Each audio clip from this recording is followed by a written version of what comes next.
The truth will set you free.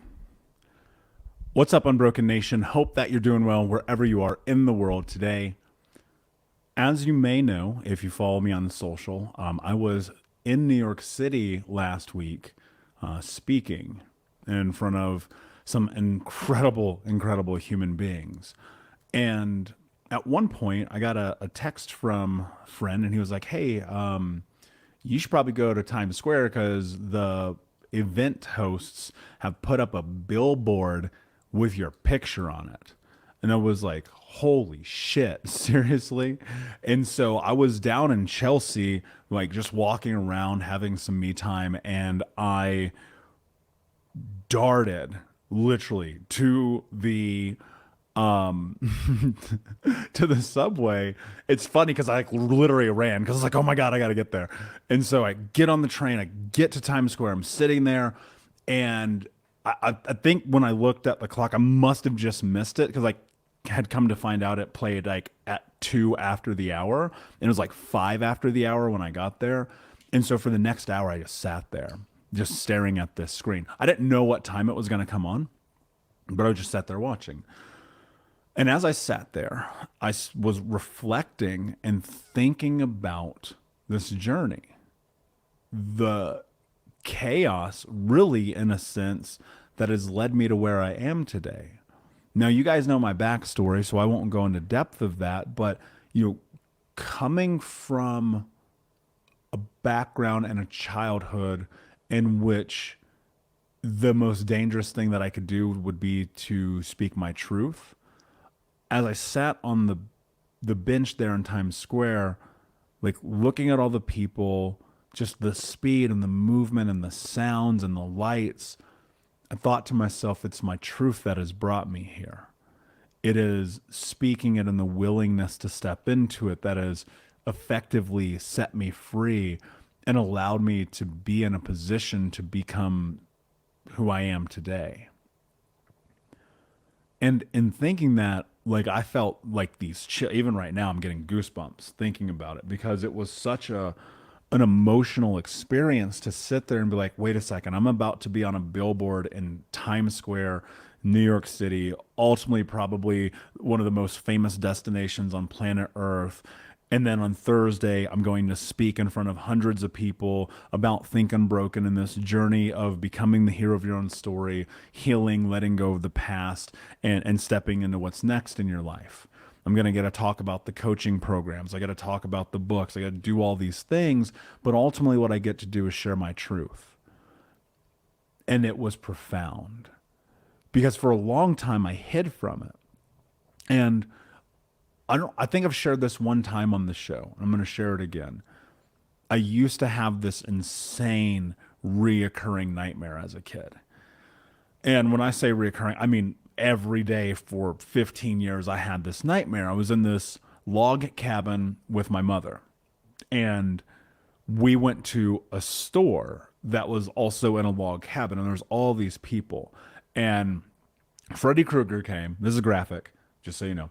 Freddy Krueger came from Nightmare on Elm Street with the knives for fingers, and he started murdering my mom right there in the grocery store at the checkout while people were bagging. And I'm screaming at the top of my lungs, and nobody is paying attention. Nobody cares. And I had that nightmare forever. And one day I was watching this movie, and I don't remember what the movie was, but they said if you talk about your nightmares, they lose their power. And so I think a couple of days later, I'm in therapy. I start sharing it. I share it again. I share it again, share it again. And what happened was that after doing that multiple times, it lost its power. Like I took the energy back from that nightmare, that traumatic experience. And I haven't had that nightmare in like 6 or 7 years now. And what I was thinking about is this idea we all have this darkness that we've experienced. We all have this pain, this suffering. It is a part of our journey, whether we like it or not. And if you're like me, you don't like it, but it's a part of it. And there is something unbelievably powerful about the decision that we make to openly share that darkness. Because when you bring darkness to light, it can no longer be dark. Now, of course, and I've said this before, I think there's a very safe way to do this. That's, in the scope of therapy or coaching or mentorship or counseling or anonymous groups or whatever those are. I don't think that the most appropriate place is to dump your life onto social media. And look, everybody's got to figure out their own thing. But the point in saying this is that I do genuinely, with my heart, believe that there is validity in addressing your truth and bringing all of the darkness about your experience to light. And it's scary and it's uncomfortable and it's not something that I like. Even myself, like in the beginning of this journey, it was so hard for me to tell the truth in therapy because I was scared I was going to be judged. I was scared I was going to be shamed. I was scared that I was going to have, my therapist look at me and be like, "Oh, we can't help you. You're fucked." Because that's how I felt because of how dark it is. And like, if you think about this, if you listen to like my origin story, you listen to the background of who I am or the show, I mean, I'm really only telling you about half of 1% of my journey. There are things that I will never tell on this show that will never see the light of day. Now, I've reserved that conversation for therapy or for group or whatever that is that I need to be in. But that level of darkness, here's what I think about that level of darkness. Some of the shit that happened to me, I'm like, that doesn't actually make people's lives better to share. And so I gave you the elevator pitch. Yes, I realize it's not as in depth as it could be, but I don't want people to be consumed by how dark my past is. But let me tell you this, the weight of my past, those past experiences and the pain of that all, I don't have to carry anymore. Like, there is truly a sense of freedom. There is truly a sense of letting go that has come along with the depth of therapy and group and coaching and the whole nine that's led me here. And that doesn't mean, of course, that I don't have hard days, but I want you to think about this. There's something right now that you're harboring from your past that you think about all the time, that you think about probably every day if you're any way like I used to be. And that thought, that thing that you are thinking about, the feeling, the emotion that carries is impeding your ability to go to what's next in your life. And I know that's a hard pill to swallow because we don't want that to be the truth. We don't want our truth to be that we're stuck because of the past. I get it. I don't either. I don't want my truth to be that. And so how do you navigate showing up and doing the work every day? How do you go to therapy? How do you go to coaching or group, but not share your reality, not share your truth? And so many of us are like that because we feel like, well, maybe it's too much. Maybe I've shared too much. Maybe it's too heavy. Maybe people won't get it. But I'll tell you this, and I've said this before, I've never met anyone that had a worse childhood than me. And it's not a fucking competition. But what I will say is when I got in the depths of sharing the massive blackness of the darkness of those past experiences, the things that I'll never share on this show, that changed everything for me. Because it was like I didn't have to carry that weight anymore. I've used this reference before, but imagine for a moment if I gave you a backpack and that backpack was full of bricks and you had to carry that backpack with you everywhere that you went, because you were unwilling to let go. And it just weighs on you and brings you down. It keeps you stuck. You can't go forward. There's no momentum. That's how I think about the traumatic experiences of our past when we don't share them. And again, I really want to reiterate this. It's about sharing it in the right capacity.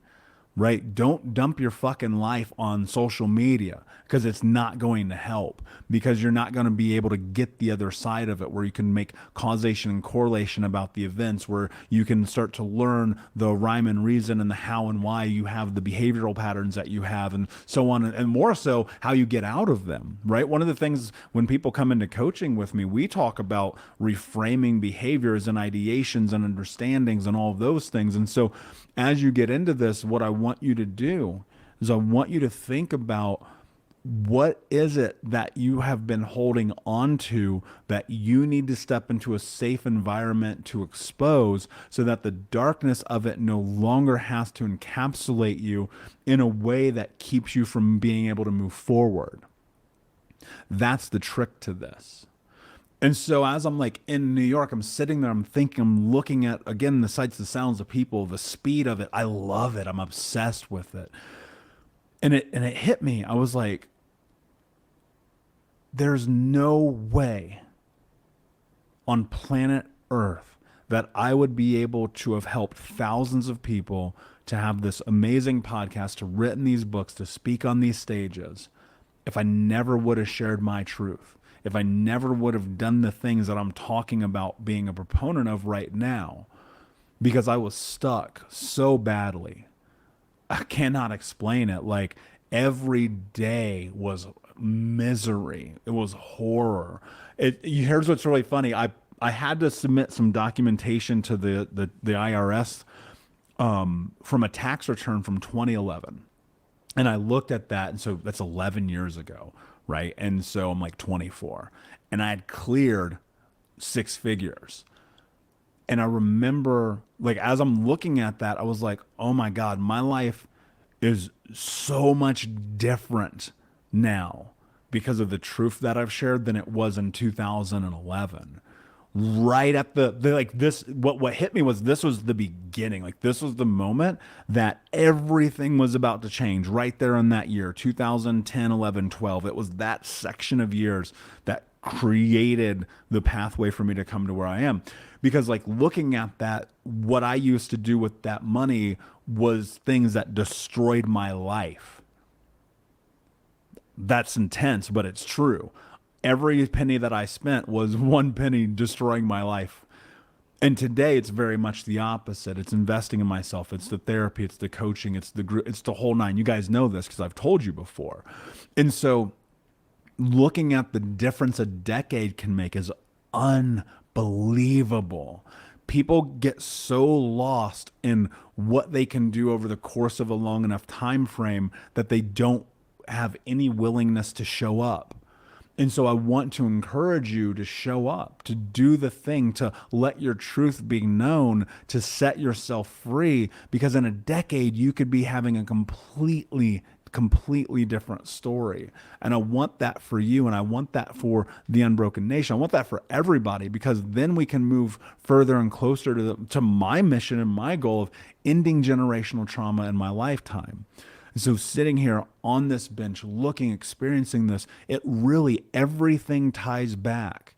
It's a roadmap, right? There are these markers. I can go and look at all the things that happened in my life that led to speaking in New York City and being on a billboard and blah, blah, blah, blah, blah, coming back to a decision. That moment in the mirror and me coming to terms with the truth that I was destroying my own life, that I was not doing the thing I needed to do, because I was holding that stuckness, was because I was holding so tightly to the past, to the limiting beliefs, to what everyone else told me that I could be. And because of that, I was unable to move forward. And it wasn't until I made the decision to show up in my truth through a massive amount of vulnerability, let's be clear about that, and it was terrifying, but it started with walking in the door and being like, I cannot do this anymore. I want a different life. And my hope is that you'll find the ability to trust yourself enough to speak your truth, knowing that on the backside of it, everything in your life can be different. And again, there's a lot of ways to do this. I don't think social media is the way. I think you need to go and find the right space for you. But I'll tell you this, and I know this to be true because of my own experience. if you're willing to step into your truth, if you're willing to step into speaking your truth, if you're willing to walk through the darkness, on the other side, there will be light, my friends. Unbroken Nation, thank you so much for listening. Means the world to me. Please do me a favor, like, subscribe, comment. If this episode was meaningful to you, share it with a friend. Leave a screenshot on Instagram. Let me know that you watched it. And until next time, my friends, be unbroken. I'll see ya.